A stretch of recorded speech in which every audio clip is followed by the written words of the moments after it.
Diet for Workers and Sick. Sunnyside, Currenbong, July 10, 1896.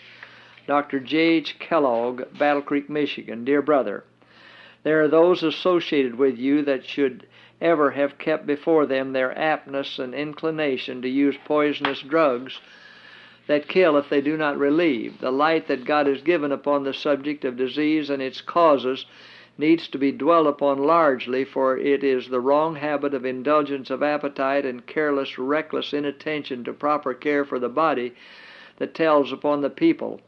Habits of cleanliness, care in regard to that which is introduced into the mouth should be observed. You are to make no prescription that no flesh meat shall never be used, but you are to educate the mind and let the light shine in. Let the individual conscience be awakened in regard to self-preservation and self-purity from every perverted appetite. The variety of food at one meal causes unpleasantness and destroys the good which each article, if taken alone, would do the system. This practice causes constant suffering and often death. You have too little care and feel too lightly the burden of providing an orderly, ample repast for your workers. They are the ones who need an abundance of fresh, wholesome provision. They are constantly taxed. Their vitality must be preserved. Their principles should be educated. They of all in the sanitarium should be abundantly furnished with the best and most wholesome, strength-giving food. The table of your helpers should be furnished not with meat, but with an abundant supply of good fruit, grains, and vegetables, prepared in a nice, wholesome way. Your neglect to do this has increased your income at altogether an expense to the strength and souls of your workers. This has not pleased the Lord. The influence of the entire affair does not recommend your principles to those that sit at the helpers' tables. If they are worthy to compose your family, they are worthy of the very best and most strength-giving diet, that seeds may not be planted in their breasts which will germinate and bring forth a harvest to the dishonor of God. But this has been done, and this must have attention. Equality must be practiced as well as talked. The God that gave His only begotten Son to die for the redemption of the sinful race will not approve the management of the table for workers at the sanitarium. The money saved by limiting the table supplies, by not providing fresh, wholesome food, and not taking pains to get a right preparation in food, but to provide odds and ends, is a loss.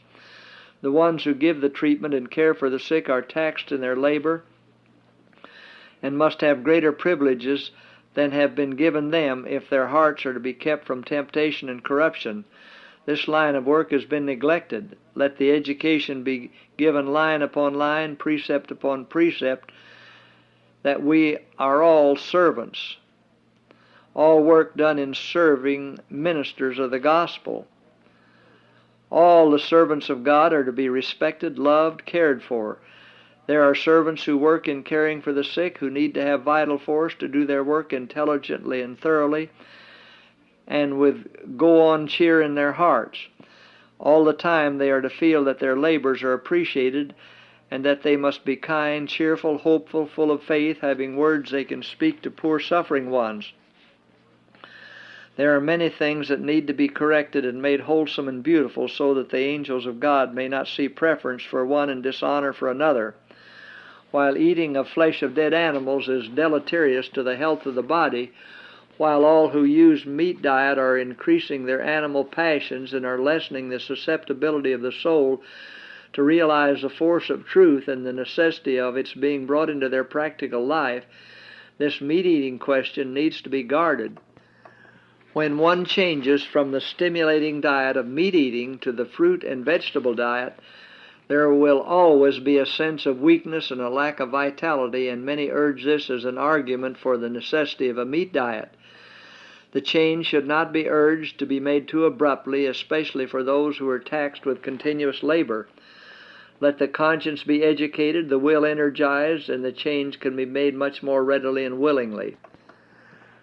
The consumptives who are going steadily down to the grave should not make particular changes in this respect, but care should be exercised to obtain the most healthy animals that can be found. Persons with tumors running their life away should not be burdened with a question as to whether they should leave meat eating or not. Be careful to make no stringent resolutions in regard to this matter. It will not help the case to force changes, but will do injury to the non-meat eating principles. Give lectures in the parlor, educate the mind, but force no one, for such reformation made under pressure is worthless, and they will surely go back to the meat-eating diet. Enlighten the mind that God would be pleased to have the body free from disease. The greatest cause of disease is in the food taken into the system in large meat-eating. When you remove the meat from the table, you have a work to do to substitute articles of food tasteful and appetizing in fruits and grains. Meat will soon be forgotten in arousing the conscience and the determined will brought into action. There is to be no forcing the mind, but educating it to view the subject from a right standpoint. There needs to be presented to all students and physicians, and by them to others, that the whole animal creation is more or less diseased. Diseased meat is not rare but common. Every phase of disease is brought into the human system through subsisting upon the flesh of dead animals. That feebleness and weakness in consequence of change from meat diet will soon be overcome, and physicians ought to understand that they should not make the stimulus of meat eating essential for health and strength.